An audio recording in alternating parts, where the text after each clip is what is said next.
সুপ্রিয় শ্রোতা, গল্প পাঠের আসর চ্যানেলে শুনতে যাচ্ছেন হুমায়ুন আহমেদ রচিত জোছনা ও জননীর গল্প উপন্যাসটির ৪১তম পর্ব।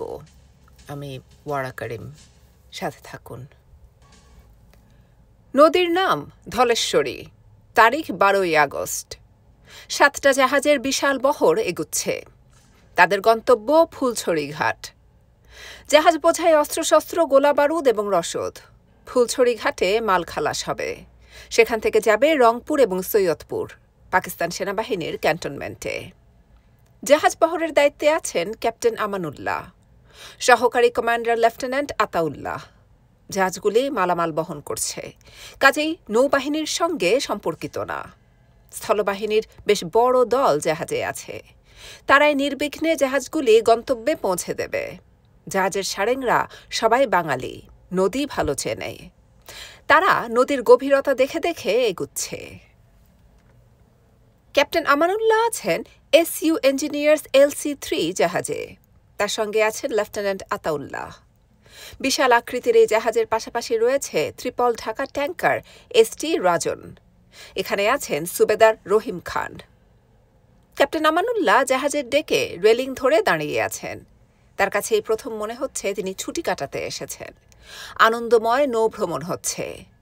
জাহাজ বহর দেখে দুই তীরের আতঙ্কিত মানুষদের ছোটাছুটিতেও তিনি খুব মজা পাচ্ছেন।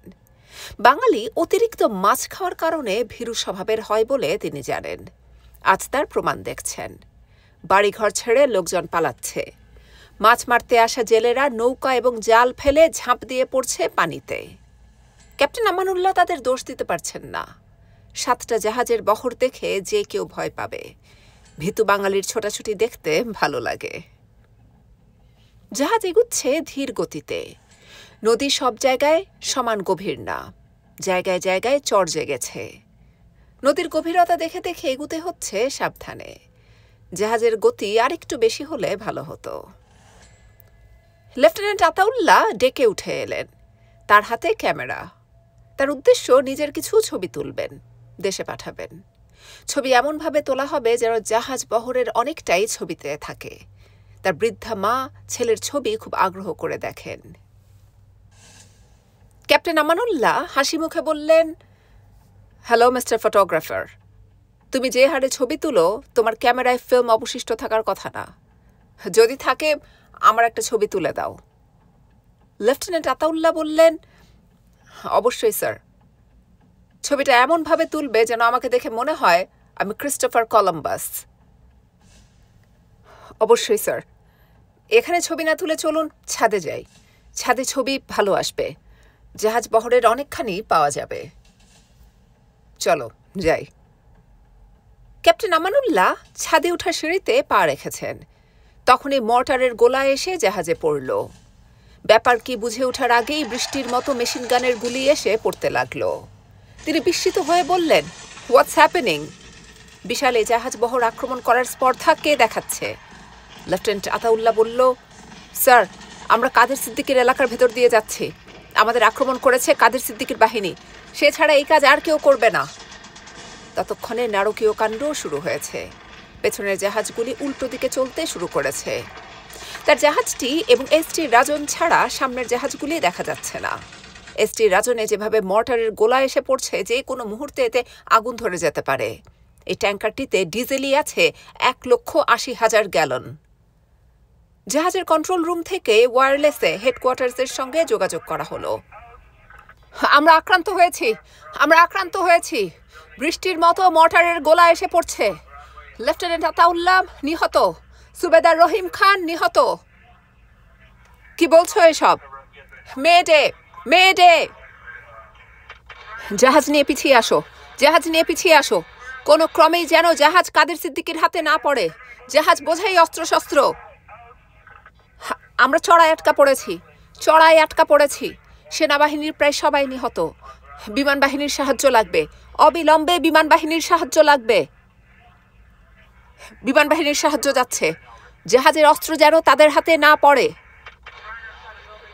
কাদের সিদ্দিকের বাহিনী এগিয়ে আসছে, তাদের দেখতে পাচ্ছি। হেভি মেশিন গান দিয়ে ওদের আটকে রাখো। বিমান বাহিনীর সাহায্য আসছে। মেশিন গানাররা কেউ জীবিত নেই। কথা শেষ হবার আগেই বিকট শব্দে রকেট লঞ্চারের গোলা ফাটল। ক্যাপ্টেন আমানুল্লাহ ঝাঁপ দিয়ে পড়লেন পানিতে। মাটিকাটা অঞ্চলে অসীম সাহসিকতায় যে মানুষটি জাহাজ আক্রমণের নেতৃত্ব দেন তিনি কাদের সিদ্দিকীর বাহিনীর এক বীর যোদ্ধা। তার নাম মোহাম্মদ হাবিবুর রহমান। জাহাজ দখলের পর তার নাম হয়ে গেল জাহাজ মারা হাবিব। গণপ্রজাতন্ত্রী বাংলাদেশ সরকার তাকে বীর বিক্রম সম্মানে সম্মানিত করেন।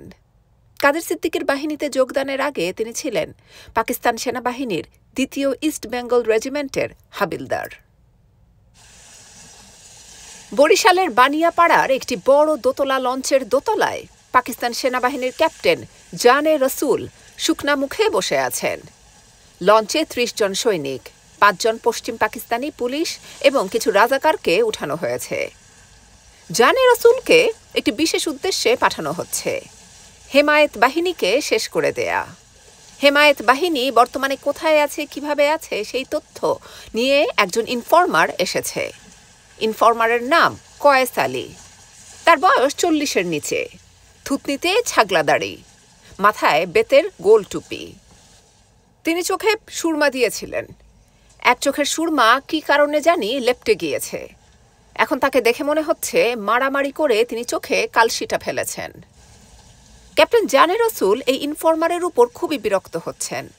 তার কথাবার্তা থেকে তেমন কিছুই উদ্ধার করা যাচ্ছে না, বরং উল্টা সন্দেহ হচ্ছে এই লোক আসলে হেমায়েত বাহিনীরই একজন স্পাই। এর কথায় লঞ্চ নিয়ে কোথাও উপস্থিত হওয়া মানে বিপদে পড়া, অথচ উপর থেকে নির্দেশ এসেছে অভিযানে বের হতে হবে। নদীপথের অভিযানের দায়িত্ব নৌবাহিনীর। তারা গানবোট নিয়ে বের হবে, কাজ শেষ করে গানবোট নিয়ে ফিরে আসবে। এসব জায়গায় স্থলবাহিনীকে লক্কর লঞ্চে করে পাঠানোর মানে কি? ক্যাপ্টেন জানে রসুলের ধারণা সেনাবাহিনী এখন চলছে হুজুগের উপর। উপরের লোকজনের যার যা মাথায় আসছে তাই করছে, ওয়্যারলেসে অর্ডার পাঠিয়ে দিয়ে খালাস। কয়েস আলী পাঞ্জাবির পকেট থেকে পানের ডিব্বা বের করে 2টা পান একসঙ্গে মুখে দিয়ে বলল, মেজর সাহেব, এখন কি করবেন ঠিক করলেন? কথাগুলি সে বলল কাজ চালাবার মতো উর্দুতে। এটা ভালো। অনেক ইনফরমার আছে যারা উর্দু বলতে পারে না, বুঝতেও পারে না। তাদের সঙ্গে কথা বলতে হয় দোভাষীর মাধ্যমে। দোভাষীরা সব সময় নিজেদের কিছু কথাবার্তাও ঢুকিয়ে দেয়। তোমার নাম কয়েস আলী? জি জনাব। উর্দু কোথায় শিখেছ? আমি কুমিল্লা ক্যান্টনমেন্টে 5 বছর কাজ করেছি। কি চাকরি? কিচেনে হেল্পার। চাকরি চলে গেল কেন? রিজিকের মালিক আল্লাহ, তিনি মিলিটারি থেকে রিজিক উঠায় নিয়েছেন বলে চাকরি চলে গেছে। তুমি হেমায়েত বাহিনীকে চেনো? কেন চিনব না? দূর সম্পর্কের আত্মীয়তা আছে। কার সঙ্গে আত্মীয়তা? হেমায়েত উদ্দিনের সঙ্গে। উনার স্ত্রীর নাম হাজেরা খাতুন, যুদ্ধের সময় গুলি খেয়ে মারা গেছে। সে এক হিন্দু মেয়েরে 2য় বিবাহ করেছে। তার নাম সোনেকা রানী রায়। তার বড় ছেলের নাম হাসিবউদ্দিন, ডাকনাম পাপ্পু। তুমি হেমায়েত উদ্দিনকে ধরিয়ে দিতে চাও? অবশ্যই। কারণ কি? পাকিস্তান টিকায় রাখতে হবে না? শুধু পাকিস্তান টিকায় রাখার জন্য তাকে ধরিয়ে দেবে? অন্য কারণও আছে, পারিবারিক। হেমায়েত উদ্দিন কোথায় আছে তুমি জানো? অবশ্যই। সেখানে গেলে আমরা তাকে পাবো? সে হইল শুশুক, এটা বিবেচনায় রাখতে হবে। শুশুক কি? শুশুক থাকে পানিতে, বুস করে ভাসা উঠে আবার ডুব দেয়। সে এখন যেখানে আছে সেখানে আমাদের পথ দেখিয়ে নিয়ে যেতে পারবে? আমারে সারেঙের সাথে বসায় দেন, আমি নিয়ে যাব। তবে খালে ঢুকতে হবে, জোয়ার ভাটা বিবেচনা করতে হবে। নদীতে জোয়ার ভাটা আছে নাকি? কি যে বলেন, আমরার এইটা জোয়ার ভাটার দেশ। নদী পথে চলতে হলে নদীর হিসাবে চলতে হবে। নদীর হিসাবে চলতে হলে কখন রওনা দিতে হবে? আরও 1 ঘন্টা পরে। ঠিক আছে, তুমি এখন যাও, 1 ঘন্টা পর রওনা দেব। ক্যাপ্টেন জানে রসুল বরিশাল এলাকার একটা ম্যাপ বের করে সামনের টেবিলে রাখলেন। ম্যাপ দেখে কোনো কিছু বোঝার উপায় নেই। মাকড়সার জালের মতো চারদিকে নদী নালা, অতি দুর্গম অঞ্চল। এই অঞ্চল যে চেনে না তার জন্য এক জায়গা থেকে আরেক জায়গায় যাওয়া পুরোপুরি অসম্ভব একটা ব্যাপার। এরকম অবস্থায় তাকে অভিযানে যেতে হচ্ছে এমন একজনকে শায়েস্তা করতে যার সম্পর্কে তাদের কাছে তেমন কোনো তথ্য নেই। এ লোক 2nd ইস্ট বেঙ্গল রেজিমেন্টের হাবিলদার ছিল। দীর্ঘদিন অ্যাবটাবাদ সেনাবাহিনী স্কুলে প্রশিক্ষক ছিল। এখন সে মুক্তি হয়েছে, বদের হাড্ডি হয়েছে। ভারতের কোনো রকম সাহায্য ছাড়াই নাকি বিশাল বাহিনী তৈরি করেছে। এই বাহিনী কোনো রকম ভয় ভীতি ছাড়াই সরাসরি পাকিস্তান সেনাবাহিনীর সঙ্গে যুদ্ধ করছে। ঢুস ঢাস কয়েকটা গুলি করে পালিয়ে যাওয়া টাইপ যুদ্ধ না, সরাসরি সম্মুখ যুদ্ধ। পাকিস্তান সেনাবাহিনী এদের গুনতির মধ্যে ধরছে, এটাও এক বিস্ময়কর ঘটনা। বেটা এখন আবার হিন্দু বিয়ে করেছে। স্ত্রীর নাম সোনেকা রানী রায়। হিন্দু বিয়ে তো করবেই, এরা এমনিতেই হাফ হিন্দু। ক্যাপ্টেন জানে রসুলের কাছে খবর আছে পূর্ব পাকিস্তানের মুসলমানরা বেশিরভাগ সময়ে মুসলমানি করায় না। 1 ঘন্টার জায়গায় লঞ্চ ছাড়ল 1.5 ঘন্টা পরে। লঞ্চের নাম এমডি যমুনা। কয়েস আলী সারেঙের পাশে বসে তাকে পথ দেখিয়ে নিয়ে যাচ্ছে। তারা যাচ্ছে বানারীপাড়া থেকে স্বরূপকাঠির দিকে। হেমায়েত বাহিনীর মূল লক্ষ্য শর্ষিনার পীর সাহেবের আস্তানায় যে মিলিটারি ক্যাম্প আছে সেখানে আক্রমণ করা। তারা সময় এবং সুযোগের অপেক্ষায় আছে। ক্যাপ্টেন জানে রসুল কয়েস আলীকে ডেকে পাঠালেন।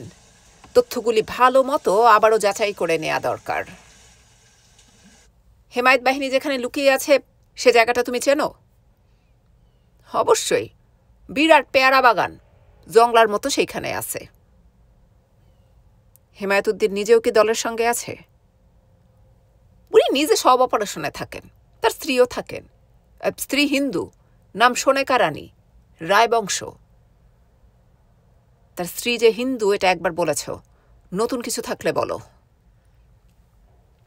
তার স্ত্রীও যুদ্ধ করে, রাইফেল চালাইতে পারে, এলএমজি চালাইতে পারে। এটা অবশ্য শোনা কথা, আমি নিজে দেখি নাই। স্যার কি একটা পান খাবেন? আমি পান খাই না। কয়েস আলী 2টা বড় পান মুখে দিয়ে তৃপ্তির সঙ্গে চাবাতে চাবাতে বলল, আমি সারেঙের সাথে বসি। এর বাড়ি চিটাগাং, এই অঞ্চল সম্পর্কে কিছুই জানে না। যাও। কয়েস আলী চলে যাবার প্রায় সঙ্গে সঙ্গেই লঞ্চের ইঞ্জিন থেমে গেল। একটু পর ঘটাং ঘটাং শব্দ ছাড়া আর কোনো শব্দ নেই। লঞ্চ থেমে আছে মাঝ নদীতে। তবে এখানে নদী তেমন চওড়া না। মাছ ধরার নৌকা চোখে পড়ছে। ইলিশের মরশুম।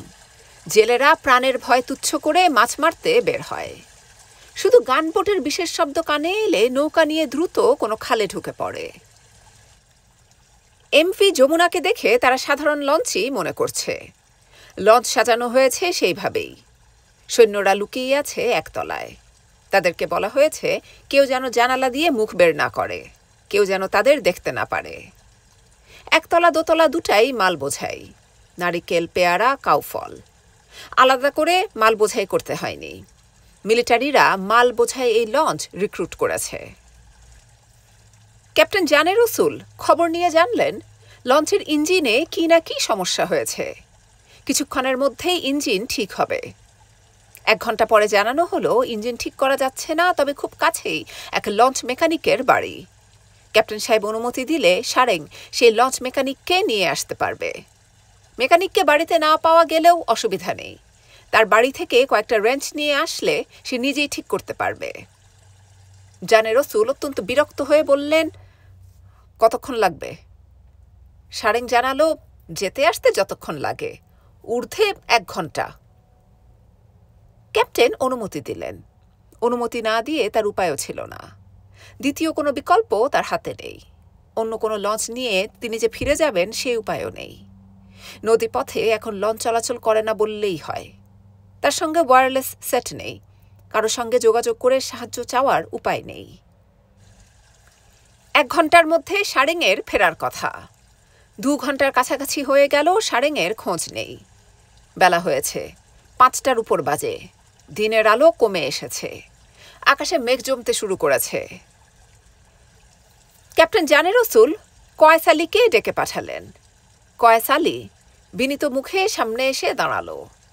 জানে রসুল বিরক্ত মুখে বললেন, ঘটনা কি? কয়েস আলী উদাস গলায় বলল,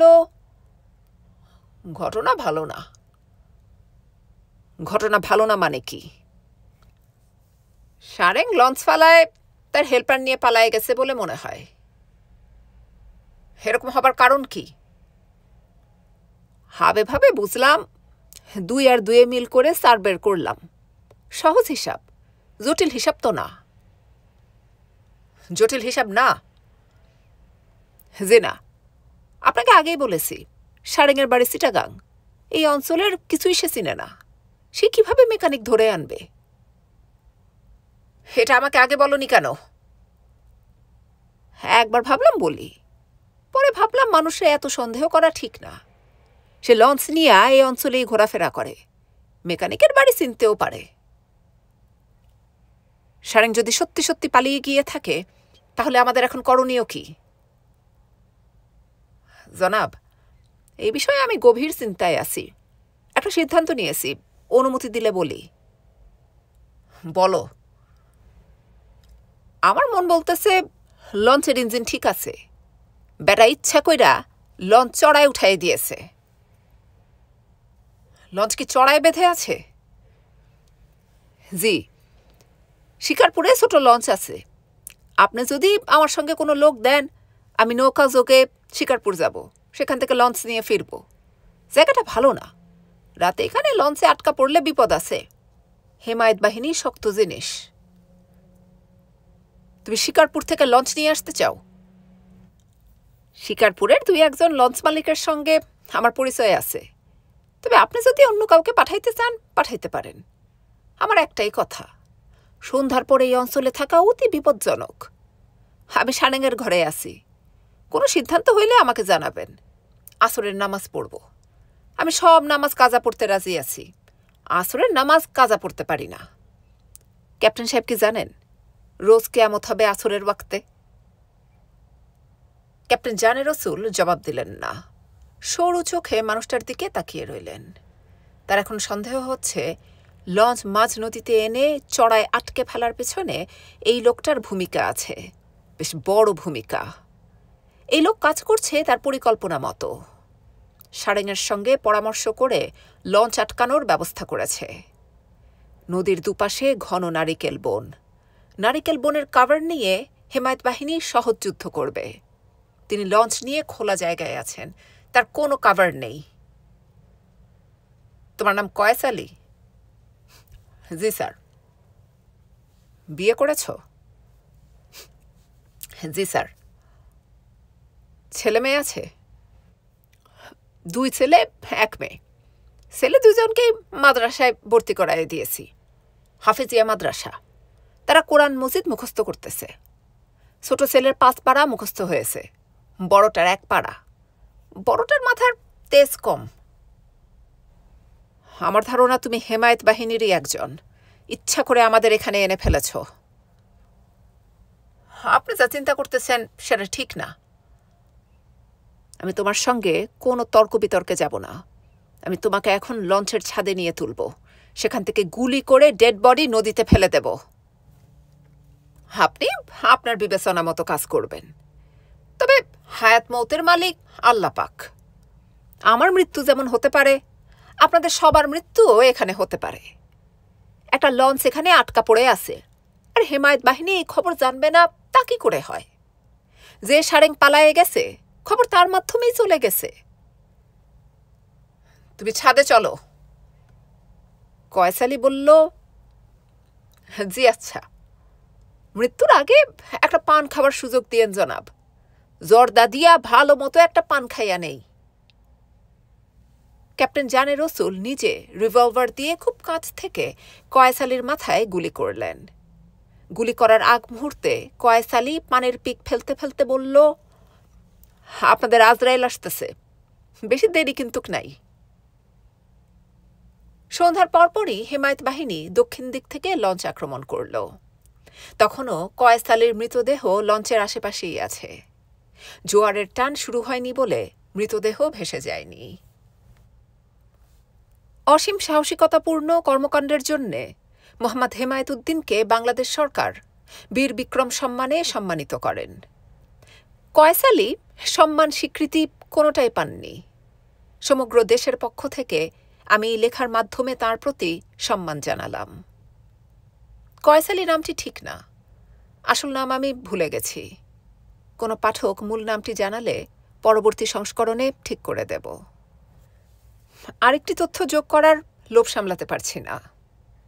স্বাধীনতা যুদ্ধে খেতাবপ্রাপ্ত মুক্তিযোদ্ধা গ্রন্থে মোহাম্মদ আব্দুল হান্নান লিখছেন, যুদ্ধকালীন সময়ে মুজিবনগর সরকার মোহাম্মদ হেমায়েত উদ্দিনকে সুবেদার পদ প্রদান করেন এবং তার ডাকনাম দেয় হিমু।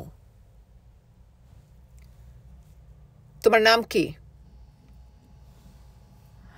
আমার নাম মোহাম্মদ আবু তাহের। নাম বলো।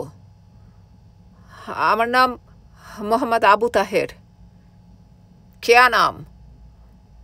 Abu Tahir. Tell me your name.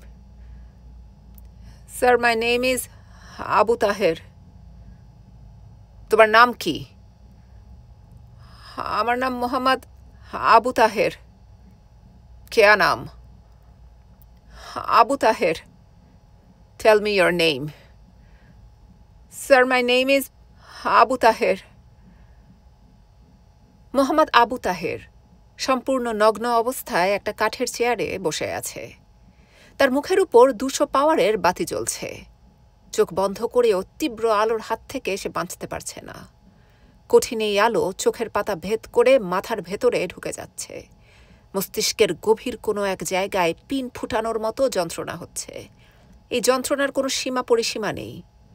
Abu Taher মাঝে মাঝেই ভাবছে, শুধুমাত্র বাতি জ্বালিয়ে একজন মানুষকে এত কষ্ট দেয়া যায়? তার হাত চেয়ারের হাতলের সঙ্গে বাঁধা, চেয়ারের পায়ের সঙ্গে পা দুটো বাঁধা। পায়ের বাঁধন এত শক্ত যে দড়ির চামড়া কেটে মাংসে ঢুকে পড়েছে। আশ্চর্য ব্যাপার হচ্ছে, পায়ে কোনো ব্যথা বোধ নেই। আবু তাহেরের মুখ দিয়ে লালা পড়ছে।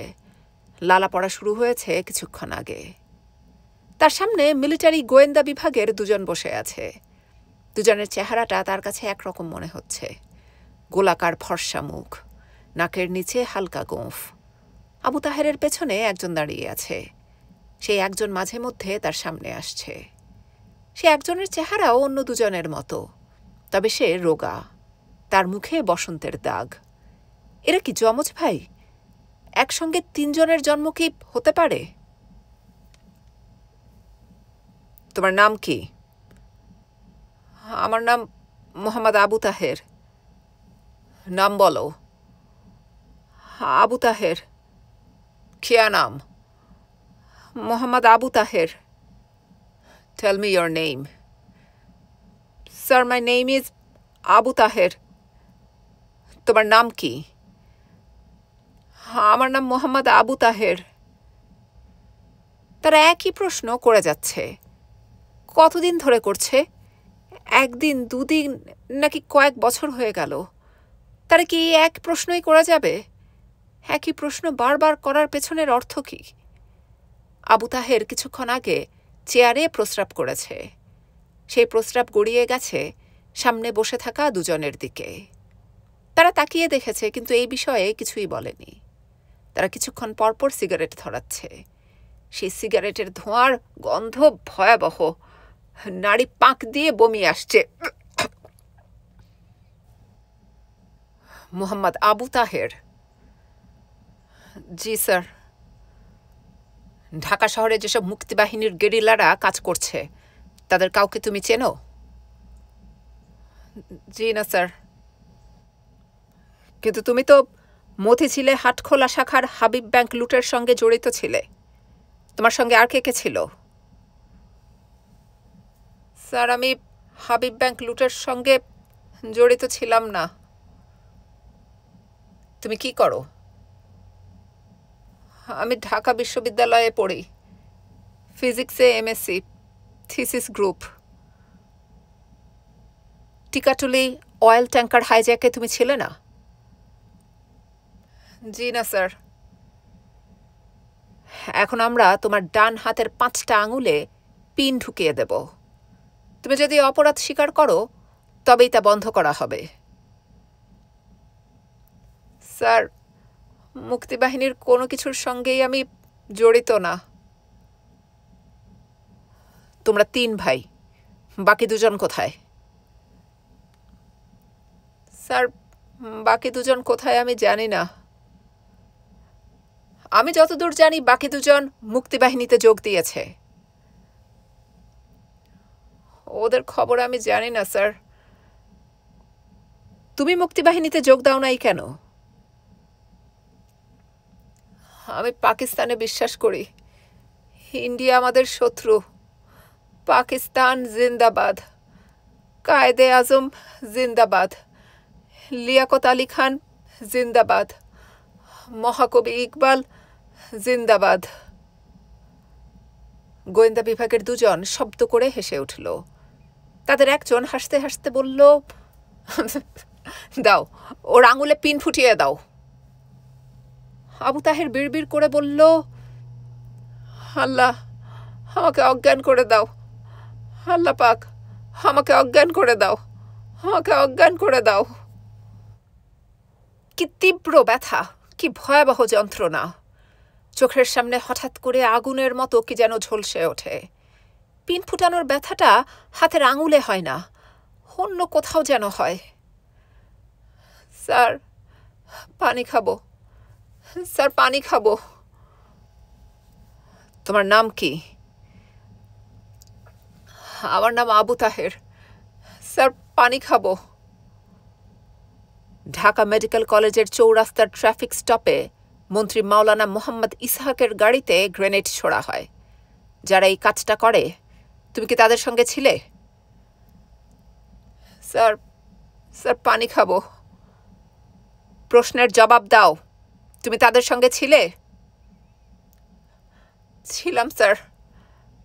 হাবিব ব্যাংক লুটের সময় ছিলে? ছিলাম স্যার। পানি খাবো। টিকাটুলি অপারেশনের ছিলে? জি স্যার। 1 গ্লাস পানি দেন, পানি খাবো। গেরিলারা কে কোথায় লুকিয়ে থাকে তুমি জানো? জানি স্যার।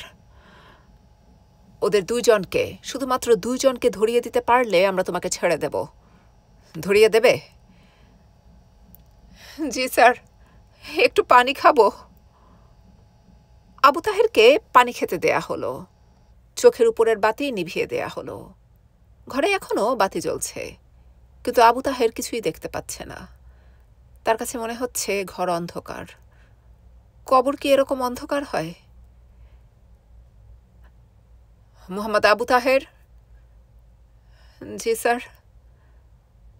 নাও, সিগারেট নাও। আমি সিগারেট খাই না। না খেলেও সিগারেটে টান দাও। এই অবস্থায় শরীর নিকোটিন পছন্দ করে। আবু তাহের সিগারেট টানছে। সিগারেট তার বাঁ হাতে ধরা। সে ডান হাত তুলতে পারছে না। তার ডান হাতের প্রতিটি আঙুলে পিন ফুটানো হয়েছে। মধ্যমা আঙুলের পিন ঠিকমতো ফুটেনি, অর্ধেক বের হয়ে আছে। একবার তার কাছে মনে হলো এরকম কিছুই ঘটেনি। সে কোনো ভয়ঙ্কর দুঃস্বপ্ন দেখছে। তার বোবায় ধরা রোগ হয়েছে।